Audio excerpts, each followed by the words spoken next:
Hello there, and welcome to Gooner U, where there are no degrees because the learning never stops. I'm Dove, a TA here at Gooner U, and my friend Keith is our stalwart distinguished professor of Arsenal and football studies.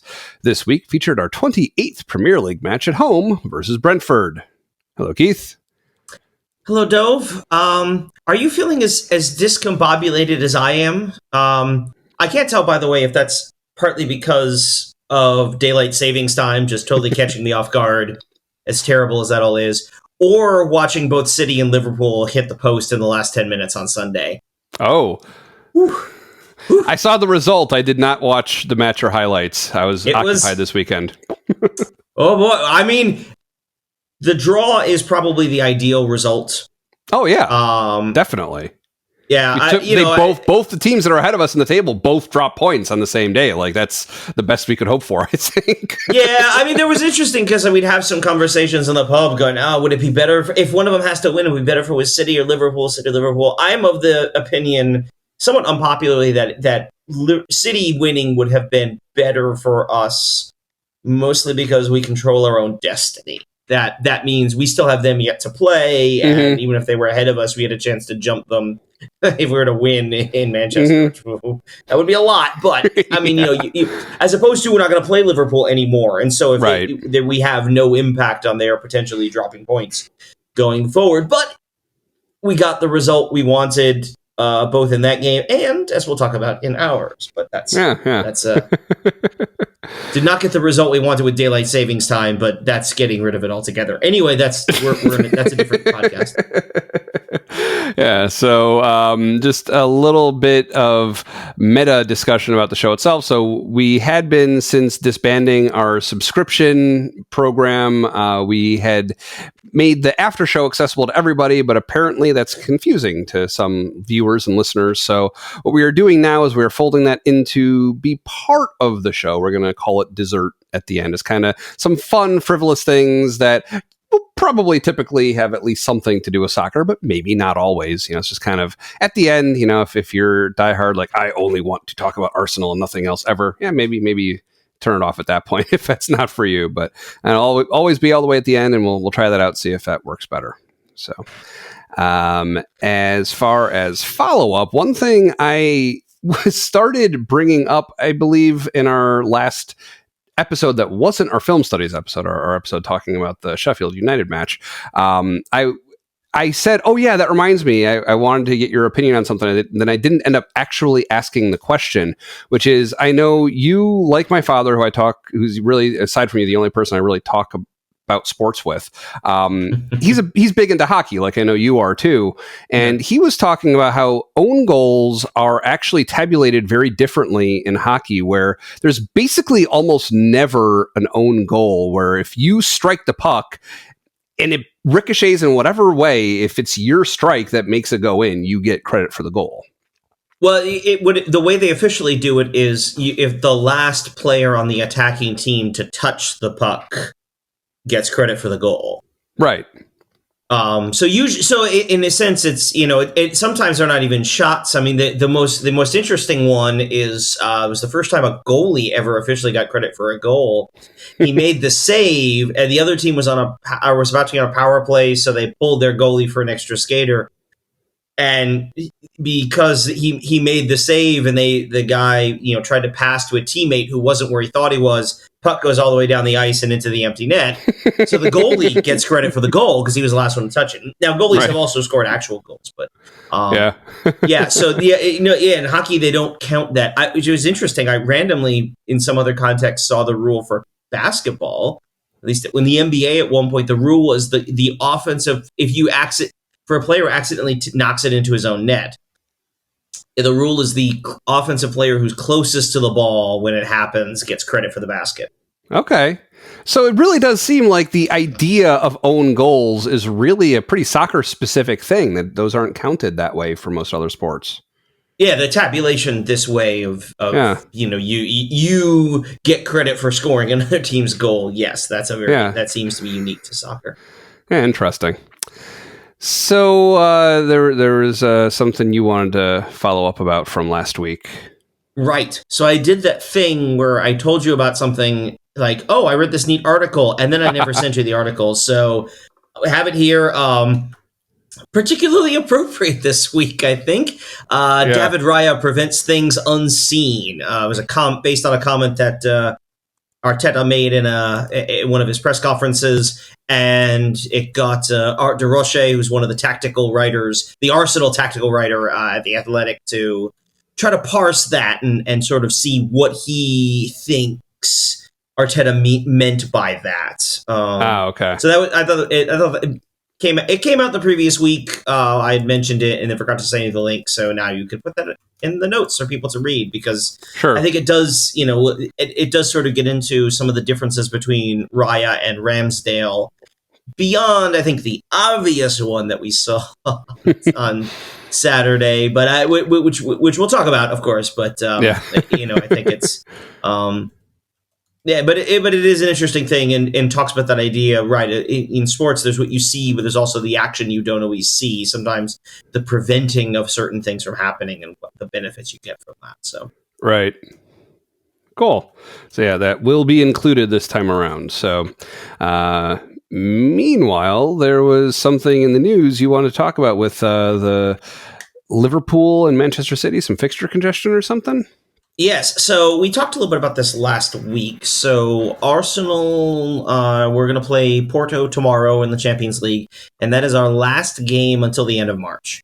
Because the game we were supposed to play this coming weekend, Chelsea, will have to be rescheduled because Chelsea is still competing in the FA Cup. Liverpool and Manchester City are also still competing in the FA Cup. And so their games are getting postponed. There's a chance that this is going to continue happening as well. So I have here as another piece from The Athletic, sort of breaking down the difficulty that everyone's going to face because these games are going to start to get rescheduled, but also there are only so many places where you can stick them. And one of the things one of the things it also mentions is, obviously we have this weekend, the quarterfinals, and then in April, the weekend of April 20th, is Arsenal is supposed to be playing Wolves, but Wolves is playing Coventry, who's a championship team in the quarterfinals. So there's a good chance that actually they will be in the semifinal of the FA Cup, and so that game may also be postponed for us later as well. We don't know what our European involvement is going to look like. So Champions League, which is going to could cause additional congestion, certainly for City, who is advanced on to the quarterfinals. Presumably Liverpool will do the same in the Europa League. And then, of course, we still have that pending. So basically, as they point out, you're going to start to run out of weekends and midweeks to play these games. Yeah, it's going to be rough. So it's going to get a little tight. So, I mean, I know the Premier League is big on having like a final day where all scores are settled, right? Mm-hmm. Like, is this going to affect that? Will that have to get pushed later to make room before that for the games in hand to be played? I think the goal is that it isn't. I think they would very much like that to be the final day. Where they're going to run into difficulties potentially is in the midweek games because, and the article talks a little bit about this, UEFA demands, or I guess strongly requests, to have an open window during European competition. They don't want Premier League games going on at the same time as Champions League games, basically. But they did get dispensation already. I think it was during the first leg of our first leg against Porto. Liverpool played Luton the same day, which is basically the Premier League asked for permission for that, and UEFA acquiesced, and they may. I suppose the speculation here is that may have to happen again, just because we're running out of days. Yeah, right now the season is set to end May 19th, and the reason you don't want to go much further than that, forget the Premier League has a nice clean end date. The following weekends from that was May 19th is the May 19th. I'm looking at a calendar. May 19th is supposed to be the end of the Premier League season. The FA Cup final is the next weekend, and that date is not changing. Right. And then the following weekend, Saturday, June 1st, is the Champions League final, which is also definitely not changing. So you start to, again, we say quite literally, run out of days. Yeah. Ouch. So it'll be very curious to see how that plays out. And for all of us, it's going to be there's going to be congestion. It's going to be that tight rotation. But again, I expect City to be deep in the Champions League. I expect Liverpool to be deep in the Europa League. I'm hoping we're also deep in the Champions League, obviously.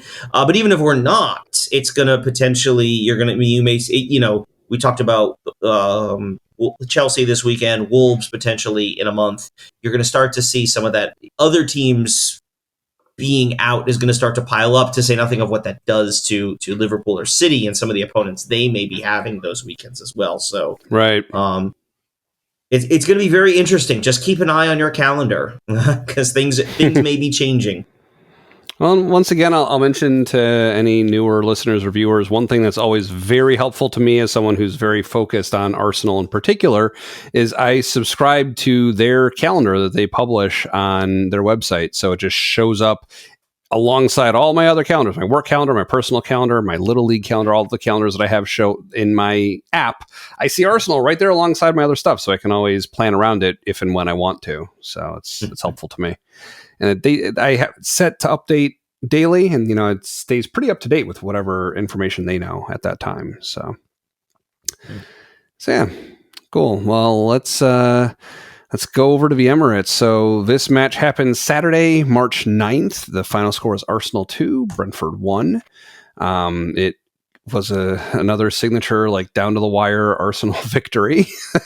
We say signature. It has not been. That has not been our signature the last few weeks. The last few weeks, but I feel overall the past couple of years, that's what I've seen a lot. Probably more than I would like to.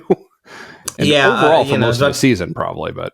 Yeah, I'm about to say it's there. We'll just name your metaphor for tight contest, and we're in it. So yeah. But yeah, no, I mean, and clearly I'd rather see us pull it out at the very end than not at all. I was ecstatic yes. when Havertz finally scored that one. But yeah.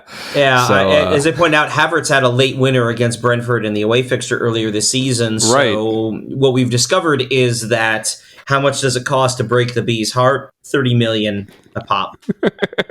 60 million down the drain. Kai Havertz scores again. It's actually interesting. The commentators were talking about before the match started that I guess Brentford has not been in the Premier League that much over its history. So, and Arsenal has been exclusively. And so there haven't been that many times that we've actually played them. And never once during those seasons that Brentford has been in the top division have we won both fixtures against them until this year. I didn't hear that one. Yeah, I mean, I didn't hear the update, but that's what happened this year, so I think it has to be the first time. So, yeah. Well, I mean, I'm just thinking because this is their third season in the top flight, and I think previously was like back in the 70s. Like it's been like 50 years. Yeah. So I can't pretend I know anything about that other than it happened. But I mean, you think the last 2 years. It was away to Brentford where was the Amazon documentary season was the loss on opening day. Right. Which was frustrating on several levels. And the last season we drew Brentford at the Emirates. That was the game where VAR forgot to draw the lines. That was that game. So yeah, we've had the last 2 years we haven't been able to go 6 for 6 in terms of points, but we did this year. We beat them twice, which is nice because they're a good team. But they are definitely have been struggling. I think they said they've got some like 2 wins in their last 14. They're barely ahead of Everton, who was docked 6 points. Right. The fact that the 3 promoted teams, Luton, Sheffield, and Burnley, have been so bad is probably why they're going to stay up. But they're certainly feeling the pressure. Yeah. So, right off the bat, though, we came out swinging, like very strong pressure, shot attempt after shot attempt, corner after corner, like just knocking on the door relentlessly. Like we started off really strong. That carried, I'd say, through basically the entire first half and arguably even the whole game. I don't think we ever really let up. Yeah, obviously, the scoreline obviously looks very different from the previous weeks. But in terms of the game flow, yeah, I mean, it looked like we were going to do the same thing to Brentford that we had done to everybody else recently. We were running free in the box, we were getting chances. It did seem to take them a little while to get settled in, even though they were playing a very defensive game, tracking back, packing the box, behind the ball, all those kinds of things we've talked about. Mm. But we were generating chances, and then it ended it with Declan Rice. Right. So in the 19th minute, so, still early enough that we could have run up the score. There was still time to do that, even though it wasn't in the cards this time. But, oh man, that was beautiful. That shot, the cross from White into the box that Rice put in. That was just perfect. That was exactly what that play needed. That was great. Yeah, it was just a nice setup, and Declan Rice with a good finish. He's definitely, I mean, he came in as a defensive midfielder, and we knew he was capable of scoring goals, but I think he's shown a little bit more offensive flair than a lot of people may have expected, except probably Arteta, who seems to know all sorts of things. Like, again, Kai Havertz is really good, apparently. Yep. But yeah, Rice has done a good job of chipping in goals. We kind of, we talked about this during the winter and the transfer window. In January, right? Does Arsenal need a striker? And, we were struggling from a lack of clinical finishing, but here we go. Rice pops up and scores a goal, and the way we sort of spread the goal scoring out through our lineup rather than relying on, a talisman striker up top. Yeah. Although we did get Jesus by the end of the match to try and fill that role, but well, but yeah, so. Yeah, I mean, but Jesus, even then, Jesus isn't really that guy. I mean, he's obviously we've talked about him scoring goals as much as we want him to be. Yeah, but I don't think that's. And he's made this comment, right, that he scoring goals isn't the most important thing to him. The way he participates in the build up play and things like that. That's what's important, and how he involves himself in the play, which is going to be valuable for us down the stretch. And I would not be surprised. Yeah, Arteta doesn't like to make a lot of lineup changes, especially as we keep winning. I would not be surprised to see Jesus starting tomorrow again against Porto. Sure. He is a guy who performs in the Champions League. We know that. We've seen it with us. He did it with City. I think he's a guy. I would expect him to be in the lineup. Yeah. Well, while we're on the topic of lineup, I mean, something that I wanted to bring up after watching this match, I mean, so in the second half, they did sub in Jesus, Zinchenko, Partey, right?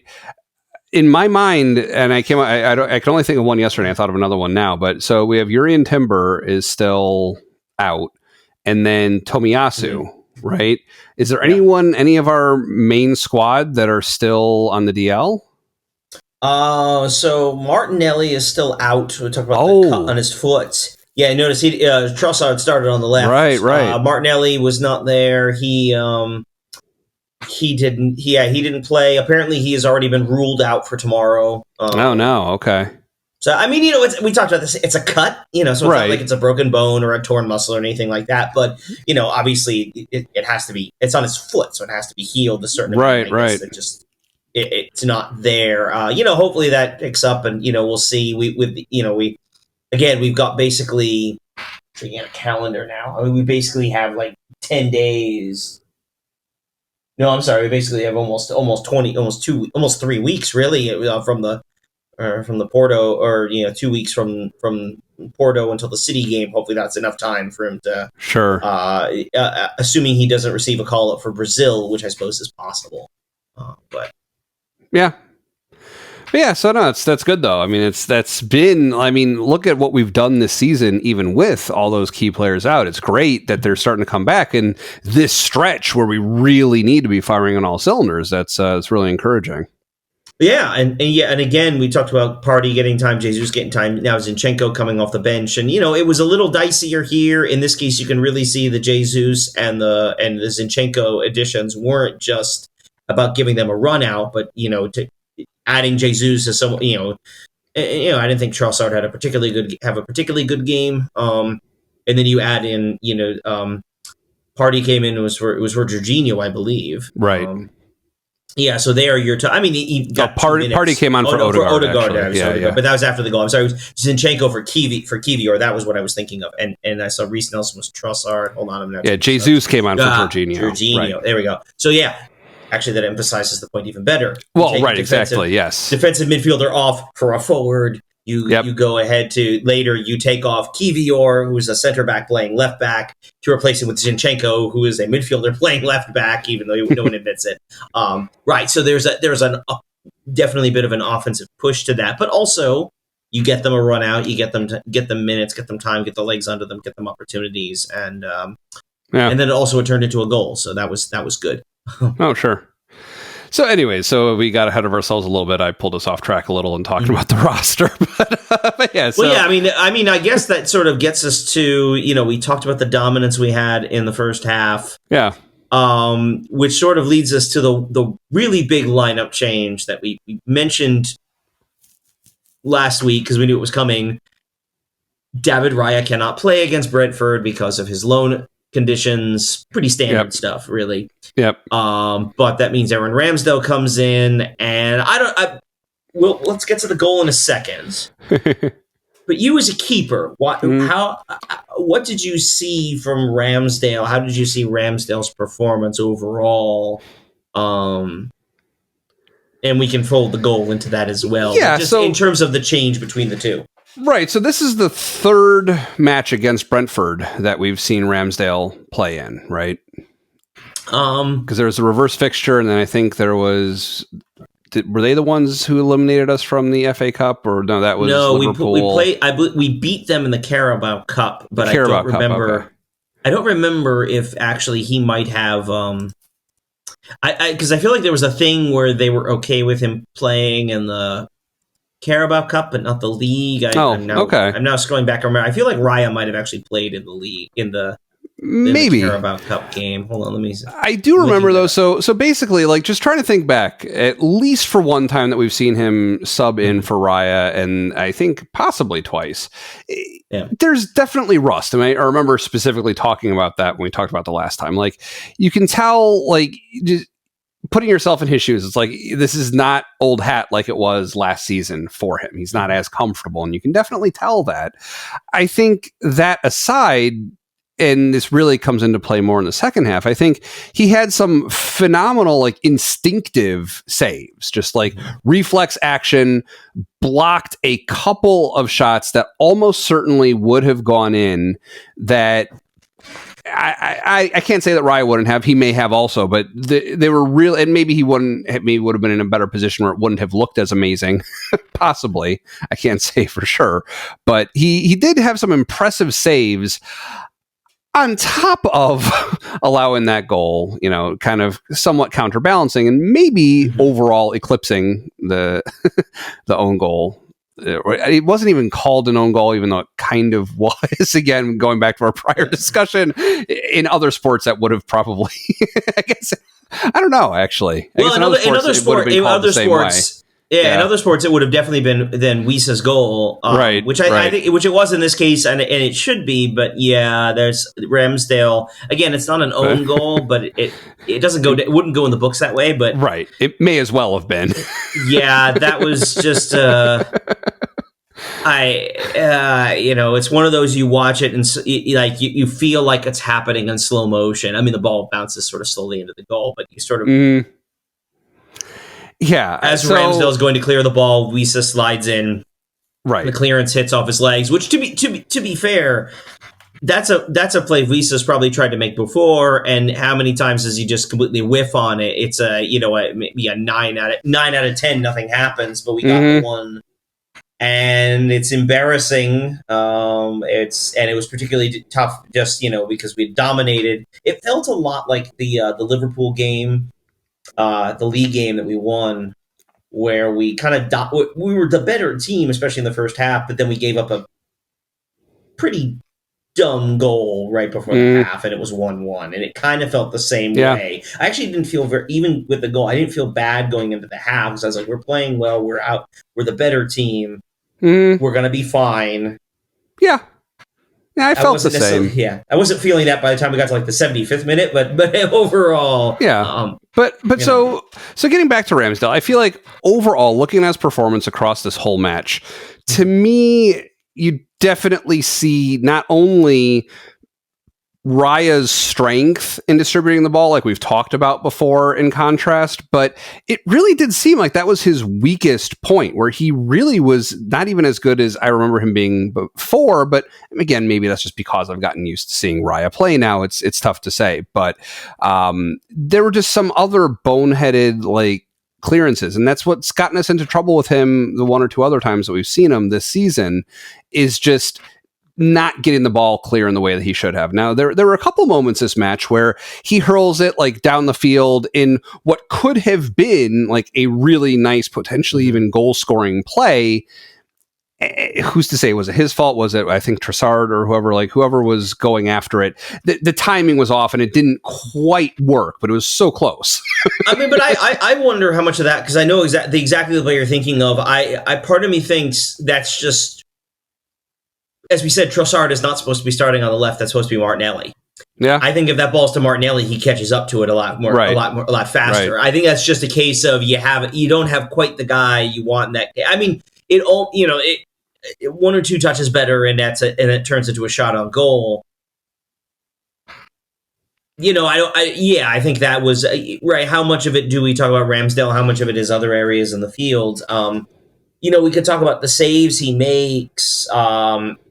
And I heard some of this commentary, especially the one where Ivan Toney from a long way out. I mean, he's caught a bit out of net, but if you think about it, we've talked about how Arsenal pushes up so far forward. I mean, he was where he should have been at that point. Yeah, yeah, and Raya would have been there too. So and in a sense, really, the reason Toney even gets that shot off is because he's not closed down by the Arsenal defenders. So in a sense, Ramsdale has bailed out his teammates on that one. Right. So yeah, definitely. But we were talking about this. The gang I was watching with was talking about this, that we talk about the different skill sets keepers have: ball with their feet, distribution, command in the air, and shot stopping, things like that. Arsenal doesn't really need a shot stopper right now. Because you think about how few shots we actually concede, right? But you're right. But because Arteta's emphasis is on control, right? We want to control the ball, control the match. I mean, we really have been, and yes, quality of the opposition is part of this. But we've been dominating the flow of the game, such that we aren't giving up a lot of shots. And so a keeper who's comfortable with the ball at his feet, making passes, short passes, long passes, has control of the box on set pieces, is much more valuable to us than a guy like a Matt Turner, last year's backup, who, that's generally considered his biggest strength is shot stopping. He just doesn't work for us the way Arsenal plays. Mm-hmm. Yeah, that makes sense. Why don't we take a break for a minute to talk about our preferred podcasting platform, which is, of course, Zencastr. We use it for every episode, and it has a few key benefits. It is, of course, so easy to record a podcast. You just log in with Zencastr in your browser, and you start recording a high-quality podcast right away. You record studio-quality sound and up to 4K video with your guests. Feel a sense of zen knowing Zencastr's multi-layered backups ensure you always have your recordings in the highest quality, even if the connection is unstable. It's also an all-in-one platform, so if you have ever thought about podcasting and gave up thinking you needed a lot of different tools and services, well, those days are over. With Zencastr's all-in-one podcasting platform, you can create your podcast all in one place and distribute it to Spotify, Apple, and other major destinations. They also have an iPhone app, so it's easier than ever to record on the go. So if this sounds good to you, go to zencastr.com/pricing and use our code Gooner, and you'll get 30% off your first month of any Zencastr paid plan. I want you to have the same easy experience as we do for all our podcasting and content needs, so it's time for you to share your story. As always, there is a link in the description. So yeah, so let's take license to talk freely about the second half now. I usually try and keep that till after the ad break, and I'm very anal about stuff like that. So we talked about the first Ramsdale save. Let's talk about the other one. So there was another really nice play by Brentford, like giving them credit. Like they had, similar to our first goal, like a cross and a header, and Ramsdale got a finger on it, like just enough to like push it up and over. And it was another like really good instinctive, reflexive save that, you know, that could have been the game at that point. If they score that, I don't know that we end up coming back to even draw it at that point. Yeah, it was definitely it was a game that got increasingly nervy as it went along, because you kept sort of waiting for them to have the moment, Arsenal to get the moment where they could push through. But you saw in a couple cases, there was the one, Gabriel had a header that hits the keeper on the line. It was like you feel like it should have gone in, and the moment you're like, how did that not go in? It looked like it did. I thought it was going to be one of those ones where VAR says it crossed the line. Like the first time through seeing it, as soon as they started showing replays, I could tell, no, he was in front of a line when he stopped it. Right, yeah. There were Arsenal had a couple penalty shouts throughout the game. There were two in particular. One where Odegaard, I think this was in the first half, Odegaard went down, and that play was quickly waved on, which I think was the right call. If you recall that one in particular. Yeah. That was in the 18th minute, and it looked like he was about to do his thing and get it in, and he just like went to ground. And in the moment, it didn't look that bad to me. Look at the replays. You could kind of toss a coin, like maybe not. Like his shirt was getting tugged. I think he maybe got hip checked a little bit or something, but not flagrantly. And I don't fault the referee for not calling it in the moment, because, like I said, like in the moment, to me, it looked not that bad. I mean, that was definitely one I looked at, and the old standby. If the call was reversed, if that had been a Brentford player going down and they got a penalty from that, we would have been livid, and we should have been. That would have been incredibly soft. I don't think it's a dive or anything like that. I think Odegaard, looks like he lost his balance a little bit too. Those kinds of things happen. That's a good no call. There's a later one though in the second half where Trossard is very clearly held back. Yes, I remember that. Yeah. I really don't know how they didn't even what is VAR even for? Yeah. What are we doing here? That one was pretty bad. I thought. Yeah. But generally speaking, that sort of thing played a lot into Brentford's hands. I'm not harping a little bit. Obviously, it's on my mind because it's tomorrow. Is the Champions League game? There were a lot of elements of this game that were a lot of very similar to the first leg in Portugal, where Porto was, the anti-football. I think they said somewhere like the ball spent half of the game out of play. It's just they were physical. They were going down. I don't want to say faking injuries, because that's a serious accusation, but there were a few times I was like, I don't know how hurt they really are. Sort of milking some of that stuff. But I think that is one difference between Porto and Brentford is Brentford was very physical, like not going down, like giving us, like fouling us a lot, not getting called on it as often as I would like. I'm not saying that overall the referee wasn't even handed. I think overall for every foul on us that he didn't call that he shouldn't have, maybe there was another one for Brentford too. But there were definitely some key ones that I feel like, but regardless, they were very physical. They were knocking us around a lot. Yeah, and I didn't get that sense from Porto as much. Yeah, but I mean, in a lot of cases, both of them they're very cynical. It's cynical fouling in the sense that it's either quick to break up attacks or it's initiating contact. Some of it's the philosophy of they won't call everything. So you initiate contact every time, and you sort of dare the referee to actually make that call every time. Plus, on their own, they were perfectly content to waste time until they were down a goal. But it was a frustrating game. There was a lot of tension. I have to say, when in the audience I was in, when Arsenal finally got the breakthrough and Havertz got the winner, there was definitely a pretty it was a lusty roar, I think we'll say, from the assembled masses. There was a lot of frustration in how we had played and how we were being allowed to play. And I think, and as tense as the crowd was, I think it was really a credit to the team that they largely kept their composure. Yeah. And kept their composure in the sense that they kept the ball, they kept cycling, they kept getting opportunities. There were a few instances where things got a little touchy, but they never really gave in too poorly. And there were a few instances, Gabriel's yellow, he has a pullback, it's a foul, but the yellow comes from him dissenting. Yelling, telling the referee when he thought about the call, which he was wrong about. It was a foul. Like, take it and walk on. But then you see other things, a Brentford player thinks there's the foul and he's out there doing the card gesture, which I was told was a card. I don't know what happened to that, other than it's no longer October, I guess. But they mucked it up, and it was good practice because Porto is absolutely going to do the same thing tomorrow. It's going to be an ugly game in a lot of ways, unless we can get an early goal and really force them to open up a little bit. But even then, Porto would be perfectly happy to lose 1-0 and go to extra time and maybe penalties. We really, we'll talk more about that in a bit. But you're going to see a lot more of that. I think it's to their credit that where they struggled with that a few weeks ago in Portugal. They were much better about it now. And to be fair, I think Porto is probably better than Brentford overall.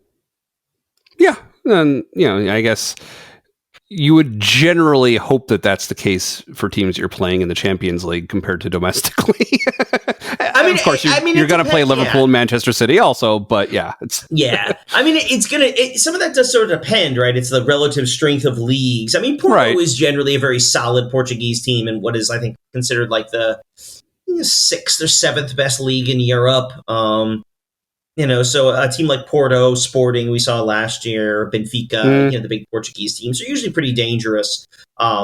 But in our group stage, some of the teams you see in the group we saw in the group stage, they would probably be relegated in the Premier League. But it'd be by the time you get to the knockout stages, right? Exactly. Yeah. I guess I'd make a comment about the knockout stages about Copenhagen, but they did beat United, so they'd probably be okay. They'd stay up, I guess. So anything else you want to talk about in the match before we go to player of the match? Well, I think we really do need to talk about the winner. Okay. Kai Havertz. Havertz strikes me as kind of an introvert on the field. That he seems to be a guy who doesn't react a lot to what's going on around him. Where you see like Gabriel gets fired up and, Odegaard sometimes is there waving to the crowd. Havertz doesn't seem to do a lot of that. Right. Sometimes you'll see players, gesturing at each other as far as like missed passes. I was open. Jorginho constantly runs around the field, like waving his arms to say he's open. It feels like, but you don't see it with the Havertz, but he consistently gets himself in these positions. He's increasingly a very annoying player to opposition in a lot of ways, both in terms of, again, skill and getting into positions, but also we've talked about some of the skullduggery and the shenanigans that he does off the ball. Well, I have a thought on that before we move on from Havertz in general to the Havertz goal. What did you think about the alleged dive?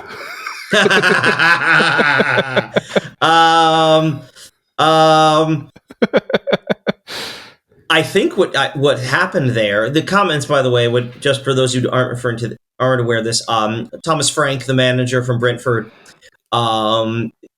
commented after the game that Havertz should not have been on the field. He should have been given a second yellow for a dive in the box a few minutes earlier. I think Thomas Frank is feeling the heat from winning 2 out of his last 14, is what I think he's saying there. That would have been... No, he's wrong. He's just wrong. That was not a dive. Now, does he make a meal out of the challenge? Yes. Definitely. But we've seen that. You see that happen all the time, right? Guys go down, and they go down in a flamboyant way is probably not the best way to say it, but they definitely go down in a way that says, I've been fouled. Look, I've been fouled. I mean, and giving we know the value of a penalty. There is contact. Is it a bit overblown? Yes. Is it a dive? No. It is absolutely the fact that VAR reviewed that and not the pullback on Trossard is. And this again, of course, with Brentford, who stole a point on a goal that shouldn't have been scored because, again, VAR, just forgot to draw the lines. No, Thomas Frank is wrong. He is this is not a judgment call. He was wrong about this, and he's whining because his team lost and he's feeling the heat. And I remember seeing another thing. I'll try to remember to find this article before. There's a piece about. It was mostly supposed to be about Guardiola and Klopp and how they're the kind of the histrionics on the sideline. And Arteta was in the articles, not two and the three of them, and sort of the idea that the Premier League is entertainment. So sometimes the managers, I think more than the players, become kind of the main characters in a lot of ways. They're the ones who snipe at each other in the press. It's interesting like in American boxing sports, promoters or something like. It's interesting in American sports. It's the players who do it. It's the players who make guarantees, that take shots at each other. Here in England, it seems to be the coaches do it, and this goes back to Jose Mourinho was a master at this. Arsene Wenger and Sir Alex Ferguson who make comments like this to each other. I mean, this has been going on for a while, and it is part of the entertainment value of the league. So in that sense, Frank is sort of giving us our money's worth as an audience, right? We in helping to develop the spectacle of it all. But he's wrong. That was not a dive. And again, frankly, I mean, we could talk about the penalties Arsenal wasn't given. We can talk about the VAR incident. From last year. Yeah. Before we leave the topic of dives, though, so. At what point, what aspect are you looking at to decide whether it's a dive or not, right? Because to me, the possibilities would be, okay, was there contact? Obviously, we've seen times where maybe there's no contact at all and a player goes down. It's possibly a trip, but you can probably usually tell that when you're looking at the replay. So fine, if you go down with, I guess the degree of contact, how much contact there is one clear thing you could look at. I guess, is there anything else? Is it mainly just that? I mean, the contact angle, there's also this sort of the ostentatiousness of the fall, if I may. Okay. Really stretch that word out there. The kind where they kind of, they look like a fish, just the full extension, throwing themselves to the ground. There are some that there is something of a judgment call in that, right? There's something of, like other things, it when you see it. Right. I mean, there's contact. Is it minimal contact? Yes. I mean, what's, it is something of a gray area. What's the difference between a dive and selling a tackle, right? I mean, when a player, as we talked about, emphasizes the contact so that it's clear he's been fouled. It's interesting. I was watching an NBA game the other day, basketball. It's amazing how many times you'd see a player drive to the basket and then just somewhere just toss his head back, it's just sort of drive, like he was, and it's, I mean, what's the line between that? And sometimes there is contact, this is a contact sport. These are physical games. And sometimes you do it to draw attention to it, but in that sense, no, there is contact. It's not a lot, but certainly enough that you can't sit here and say it's a dive. Again, certainly not compared to some of the tackles or plays being made by Brentford, or some of their selling of their contact as well. It's a physical game. But I do think the complaint there is nonsense. Yeah. All right, so let's continue. So we were talking about Havertz in general, building up towards the winner in the 86th minute. So yeah, I mean, just a great sequence. Ben White with the cross. Yeah, Havertz is there to finish the header. Yeah, it was definitely a palpable release of tension where I was. It was, more than you might expect for a goal against Brentford, but because of the way the game had gone, right? Again, I think a result we deserved. We were the better team on the day, generated opportunities, going to set pieces. Brentford was playing a very, the thin line between being defensive and anti-football, right? The breaking up play and keeping the ball out and wasting time versus just, as we've seen all season, sitting 10 men behind the ball and, packing the box, parking the bus. They were trying to, they were playing that kind of style. And, for us to eventually break through again, we've got 10 games remaining in the season. It's going to be a lot more like this than the 5-6-0 games. Yeah, I would imagine so. Yeah. It's Sir Alex Ferguson. I think it was Ferguson. He referred to this as a squeaky bum time, which I'll let you sort of figure out what he means by that. But yeah, there is this. The pressure's on both of these teams, on this team and on Liverpool and City as well. I mean, obviously, to win, we went top of the table, and then as a result of the draw, we are still top of the table. We're now tied with Liverpool on points, but we're beating them on goal difference. We're 10 better on goal difference than City, which is just wild to me. But yeah, there's a lot more. That's solely the that's the fault of like the last 3 or 4 games where we've just had phenomenal scores. Which does also should suggest that race is not finished yet either. No. I expect again. I think they said if the team that wins out, I think if us or Liverpool, who have the most points right now, if we were to win out, we would get I think 94 points. Which is a lot, but obviously I don't think any of these 3 teams are going to win out. That would be insane for any one of them to do it. But the idea of all of them doing, and of course we still have to play City. Right. We still have United and Chelsea left. We all play Spurs. I think I've mentioned that. I must say Spurs does have them 3 consecutively, although I don't know if that's going to happen because of cup games. It's going to maybe throw a wrench in that. But yeah, there's still a lot left to be done. There are a few more twists and turns yet, but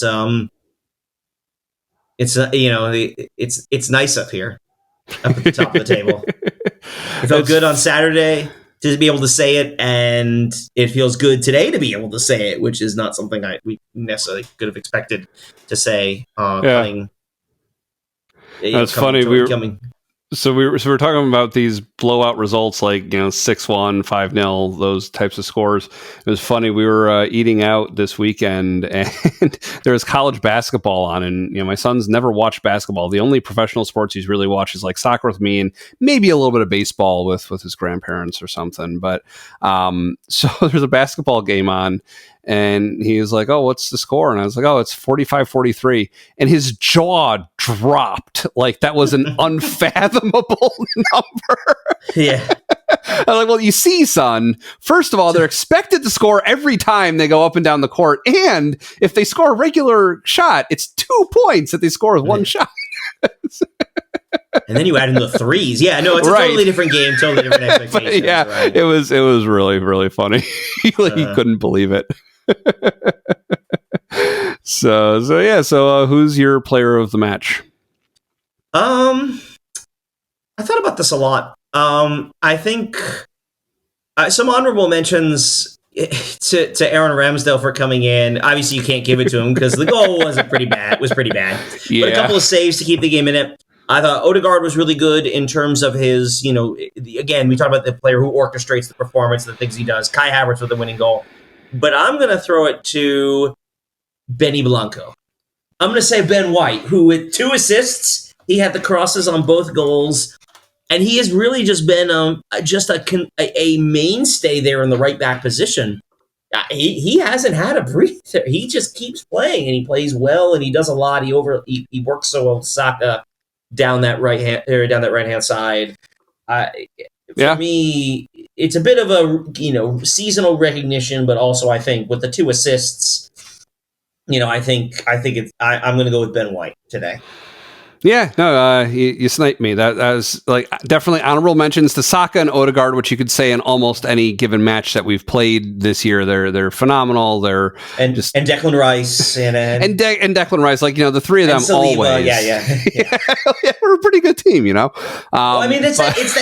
But you think about it, right? It's that spine we have, right? Yeah. Odegaard, Rice, and Saliba down the middle, and Gabriel's been great, and obviously Saka's great. Yeah, having that spine. Jorginho's been playing well, does so much for us. But yeah, like and just especially not only that he had the couple of assists, but the nature of them, because they were both headers, the precision that was required of those crosses to allow those to become goals is just phenomenal. That was really above average, even as far as assists go. Like usually you kind of cross into the box and it's in someone's direction and they're able to do something with it and get it in. But when you're talking about a one-timer like that, like a header, it's a higher degree of difficulty. So yeah. What's coming up next week? So next week is really just this coming week. Tomorrow, Tuesday, because we're on Monday night recording as usual. Tuesday afternoon, Arsenal Porto, second leg of the Champions League tie. Porto leads 1-0. I think we probably need to win by 2. We almost certainly need to win by 2 goals. Because you don't want to go into extra time. The away goals rule, we were iffy on this. I checked with people. The away goals rule is totally gone. So right. We need to win. They don't get any. They don't get any benefit if it's 2-1. If we win 2-1, we would just go to extra time then. But to be able to say, I think it's a game we want to finish off in extra time. And this was pointed out at the time. We've struggled going to the Dragao. I've been there a couple times, over the years in Champions League. Porto, meanwhile, has played a number of times in England, and their performance is awful. So I'm not saying we're going to blow them out. I think there's going to be a lot of caginess to this game. But there's also a world that we truck them. So fingers crossed on that one. And if you're looking ahead, if you're interested in looking ahead, and the result does go our way tomorrow night, Friday morning is the draw for the rest of the knockout stages for the Champions League. They'll basically bracket it, so you'll know who the quarterfinals are, what those lead to the semis, and then of course, obviously, who's, for administrative purposes, who is the home team for the final. Right. Okay. And once you get to, we talked about all the restrictions on the draw. It can't be the team in your group. It can't be a team from your country. Once you get to the quarterfinals, no restrictions. It could be anybody. And we know at that point, there's a lot of good teams. If it's us, there's a lot of good teams still left. City, Bayern, Real Madrid, a handful of other teams whose ties haven't finished yet. So, yeah, a lot to play for still. In that regard. And then after that, nothing until the 31st when we play City in the Etihad. So, by the way, that game will be on the Champions League Paramount Plus, streaming on Paramount Plus. Right. Yeah. Thank you. So yeah, let's do our inaugural dessert. Or at least acknowledged as such. So it was kind of funny. So this past weekend, we spent a long weekend in New York City, celebrating my son's birthday. And one of the activities we did was we saw the new movie that just came out called Imaginary in theaters, which a lot of the story involves this stuffed bear who's an imaginary friend of one of the characters and stuff. And then later on, we went to FAO Schwartz, and they have a Build-A-Bear inside FAO Schwartz. And while we were in there, my son saw one that he wanted, but I was like, oh, I'm getting that one. So if you're watching the video, you can see my Ted Lasso Build-A-Bear sitting on my shelf behind me. I thought that was adorable. Unfortunately, you can't customize his clothing, like his Ted Lasso visor and training jacket and shorts are all sewn on him. The only reason I care is because they actually did have a Richmond jersey and shorts also, which you could put on a regular bear. That'd be pretty cool too. And I wasn't going to get two. Wouldn't work for Ted because he doesn't wear the. Well, I'm not gonna lie. Since you pointed that out, and since you pointed out that to me pre-show as we were setting up for this, and since you pointed it out to me and knowing it was going to come up towards the end, I've been trying to think of bear puns involving Ted Lasso, and unfortunately, I've got nothing. I apologize to listeners for a lack of bear puns. Yeah, so that's we'll let it slide this time, but do better, Keith, do better. So yeah, he has a little mustache and everything. But what was also driving me to want to get that was that just days earlier, we finally finished watching the third and potentially final season of Ted Lasso. So we are caught up. I've done it. It took a while. We can maybe talk about some high level thoughts about this season in a little bit. If that doesn't interest you, or if you're watching the third season of Ted Lasso at an even slower pace than I did, and you don't want to be spoiled, then you can turn it off and come back once you've caught up and listen to the rest. In my podcast player, I always have a waiting for spoilers playlist where I'll shovel off the the episodes that I either won't listen to the whole thing because I haven't seen a movie yet, or if it's like us and they're just talking about it toward the end, then I'll listen to that point and then put it in there. So yeah, do what you like, but you want to talk about Ted Lasso a little bit? Yeah. What did you think of the final season? It was good. I mean, it was really good. I mean, especially so the last episode is fresh in my head, and they definitely found satisfying resolutions for almost all of the story threads. I think I was maybe a little disappointed that Obisanya got a semi-happy ending. They didn't tell us how it managed to happen, but he ended up playing for his national team. Yeah, Nigeria. I figure it was just the overwhelmingness of his talent. I think they just or because nobody sided with whatever the evil guy from Nigeria was who was keeping him off. Maybe because of his failed Super League attempt, he was just kind of no one cares what he says anymore. Yeah, got bored and went to do something else. But I'm a little surprised that nothing more ended up happening with Obisanya and Rebecca. That was an interesting through line through the season. That was. Yeah, no, I thought I kind of feel like the way they ended it, I didn't think it would make any sense for them to go back to it. I'm kind of glad they didn't go back to that. There is the nice little bit with the guy she met in Amsterdam turning out to be a pilot who she just happened to see later on. That was I mean, of course, it's been so long between the episodes that I've seen, when the little girl's running up to her on the sidewalk. I was thinking, oh, is that her friend's daughter who she's close with? At first I thought it was a character we'd seen before who I wasn't remembering. Yeah. And then she stood up and then it was. Yeah, right. It was hilarious. Coach Beard, faking the whatever seizure situation, whatever he was faking on the plane to get off. Yeah. Aren't you going to go with him? No, I'm good. No, I'm good. No, thanks. No, I'm good. That was a good. And line. I mean, I love seeing that Coach Beard and Roy are still the coaching staff with Nate. Nate's back, and that was all good. It was good. I do think in the end Roy was the right choice. I obviously the book, I think, with the whole writing the book about the season, and then sort of Ted's what it's not about me, right? Which I thought it's interesting because so much of it obviously does revolve around his character and the impact that his character has on all the people around him. But the point is that the idea of building the culture of the team and how they interacted with each other and how ultimately it was the choices they made to be in those positions. And he facilitates everyone else being their best selves, essentially. Right. Yeah, and I mean, also, of course, again, spoiler alert, they don't win the title.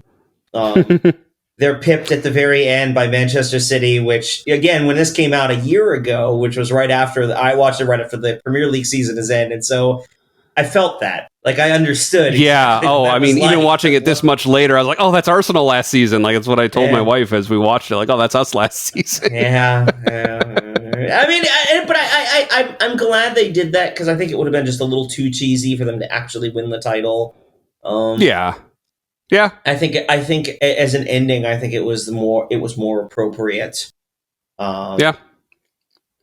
And, so a couple things. So you mentioned Roy Kent being the right choice. It was funny as it was drawing to a close, and we could tell that they were going to be showing who did take over.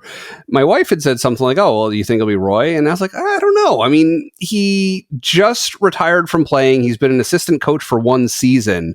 How realistic is that to be made head manager with so little coaching experience, but a lot of playing experience, obviously?" Not terribly, but it's not unheard of, especially with guys. There's some recent cases of players recently retired. A lot of them sort of in the late stages of their career. So you have to be licensed to be a coach, and so they call it getting your badge. So they go through the FIFA training, and so they get or UEFA training to get licensed as coaches, and a lot of them start that process while they're still players. I know there's a few Arsenal players that are doing it. Granit Xhaka, I know, was doing it when he was still at Arsenal. He's still playing with an unbeaten and top of the Bundesliga Bayer Leverkusen. So good for Granit Xhaka. But, there are some guys that do that. And so the idea is that when they retire, they presumably they won't take over the club they're at. But I mean, there are some interesting recent cases. Frank Lampard is the one I'm thinking of, who managed, I think he was in Scotland. He managed a team, or he was either in Scotland or maybe in Championship, did well with them. And he was a great player at Chelsea for a number of years and got hired as Chelsea's manager. And he started out okay, and then at a certain point it kind of nosedived on him, and then they fired him. And it's kind of awkward to hire the club legend. The idea of going straight in like that is a bit, can be a lot. Arteta was an assistant under Pep Guardiola for a couple of years. Pep himself was a youth coach at Barcelona before he sort of ascended to basically the players who were there when he started winning everything, he had been with them when they were younger and helped bring them up. So he really had been cultivating what they were doing. And so that's interesting. Yeah. So you see things like that, not necessarily that directly, but I mean, that's part of the dramatization of the show, right? That's not exactly how it would go, but no. Now, something that we had talked about briefly earlier in the season is we had spoken while I was watching the episodes that featured Zava, and I thought he was a caricature and completely unbelievable, funny, but completely out of left field.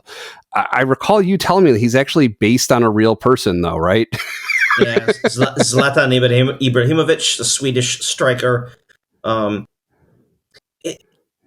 They soften the edges a little bit. Zlatan is an egomaniac. Let's call it what it is. He has an incredibly high self-regard. He's got the goal scoring record to back it up. But Zava, they make almost as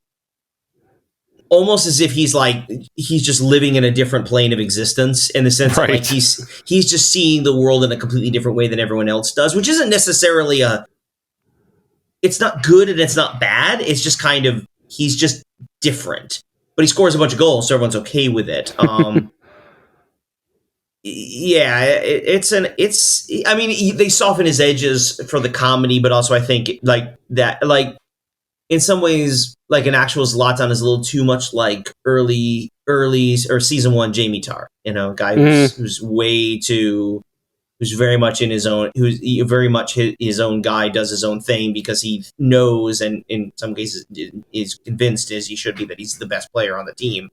But he delivers, and in a sense, it was a weird subplot in the season because it was so obviously antithetical to what it was, obviously that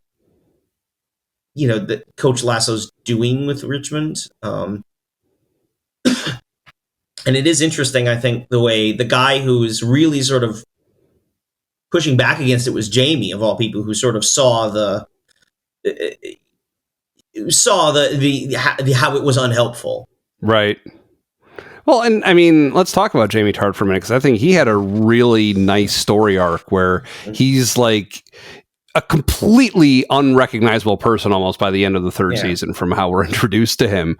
And I mean, the press conference where he's arguing that no, he really isn't the best player in that match or whatever, like whatever it was, he was given some honor by somebody. He's like, no, I'm not really. And he was in a weird place at that point, but it does, it's emblematic of how much he's grown, and like he doesn't want to take credit. Like I think he may not have acted like that if he weren't like in a funk about returning home to Manchester for the next match or whatever. But yeah, it was just like he has become so much more of a team player, and it was oh god, I'm just painfully remembering the drill where they had the rope tied between themselves in an uncomfortable place. Oh, that was something I would be thrown in jail if I did that with my youth players. or with Premier League players. Like that's an obvious. Presumably they're adults, and if they've opted into it, I guess. But I don't know. Next time, 5 of them tie it to one guy. Roy, I think that was a one-time thing. Yeah, right. Exactly. That was a good bit. That was a good bit. Oh, and then I mean, the Amsterdam episode was so good. I enjoyed. Yeah, the Amsterdam episode was great. I don't know. I mean, because I know the one that always draws kind of the one that draws the most ire is the from the second season, Coach Beard After Dark, where things get like one episode where things sort of get weird. I don't know. What did you think of Coach Beard After Dark? In general, I'm a fan of the breaks from format. Now, Ted Lasso, we've had 3 seasons. It's a streaming show where each season is like 12 or fewer episodes. And so I'm used to this more in the context of like, you'll watch the X-Files for like 50 episodes, and then they'll have like some random episode that breaks the format, and it's fun to watch.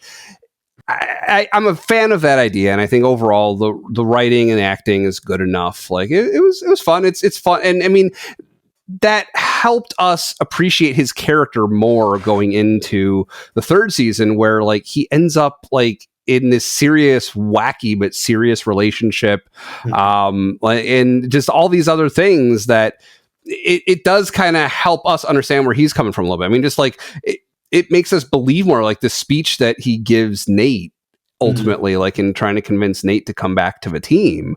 I mean, like he's been to jail, like he's done some serious stuff, right? Yeah. Like it helps sell that more. Like if this is the first time we'd ever been seeing Coach Beard has another side to him, it might have been harder to believe that. And like, oh yeah, no, he's seen some stuff. Yeah, it's. Yeah.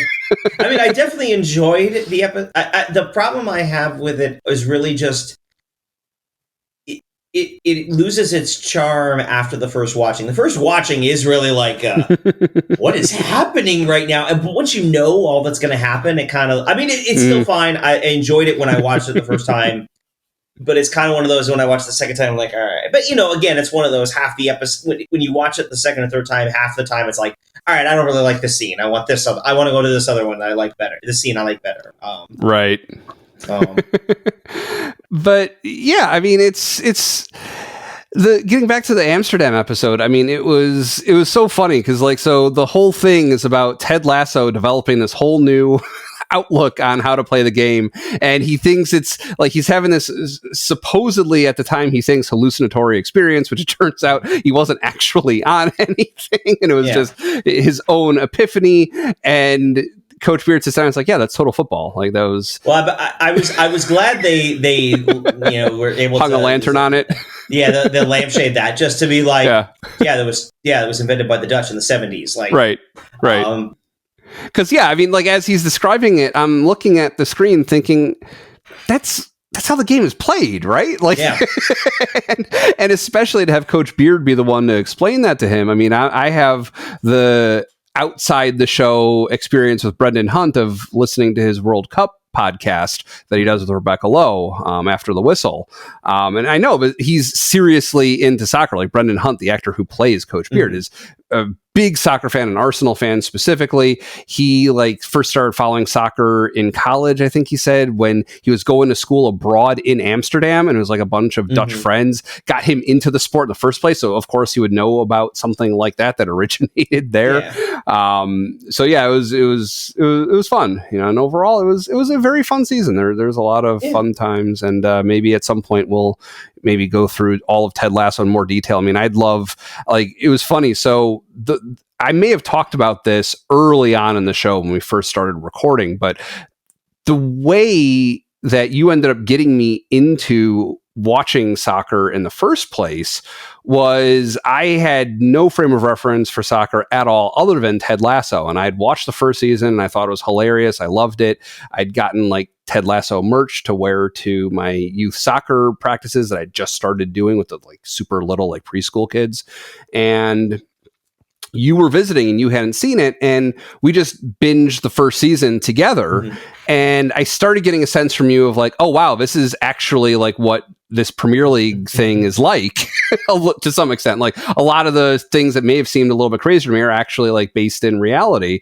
And you're like, you should try this documentary, watch it on Amazon, learn about Arsenal a little bit, see what you think. And that was kind of my road into this whole thing. And like, it would be fun for me at some point to to rewatch with you, like, and talk about on the show, like all the things either that I now like, and it's like this, like we'll be watching and I'll be explaining to my wife who, is only very, very casually watching soccer with me now, like very intermittently.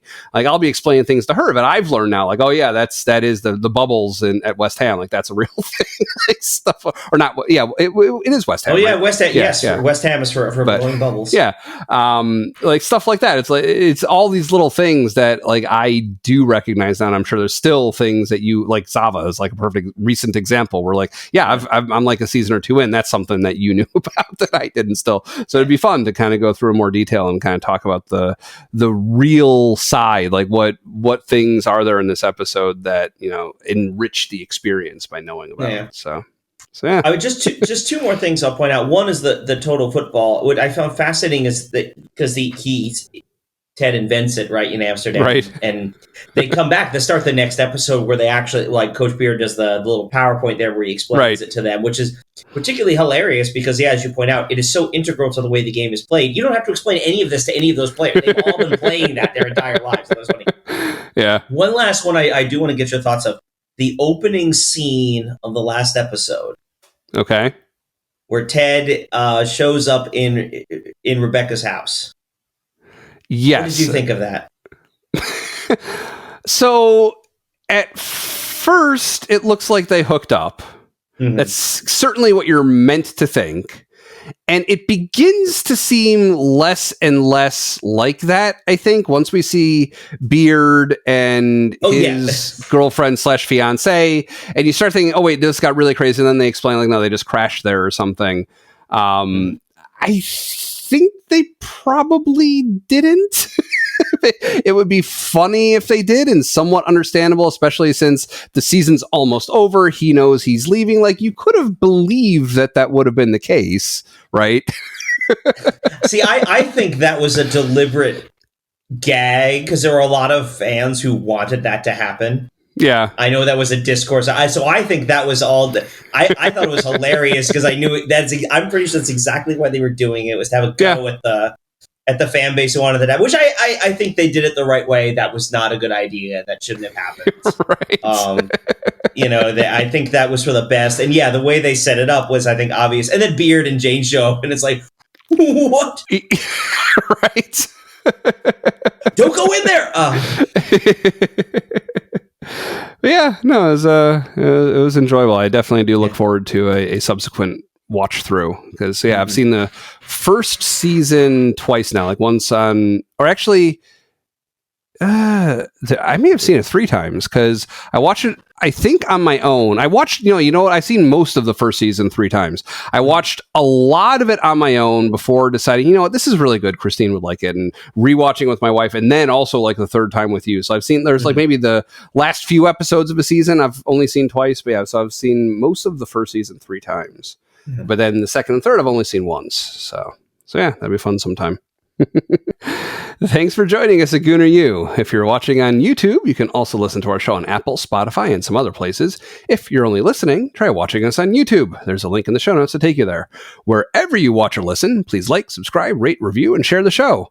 Thanks again to our sponsor, Zencastr. You can find them with our special link in the description. Find us on Twitter with another link in the description to get updates and to ask questions. Again, my name is Dove. You can find me on Twitter at Dove Frankel. With me, as always, is Keith, and you can find him in a pub watching Arsenal matches. We are top of the league.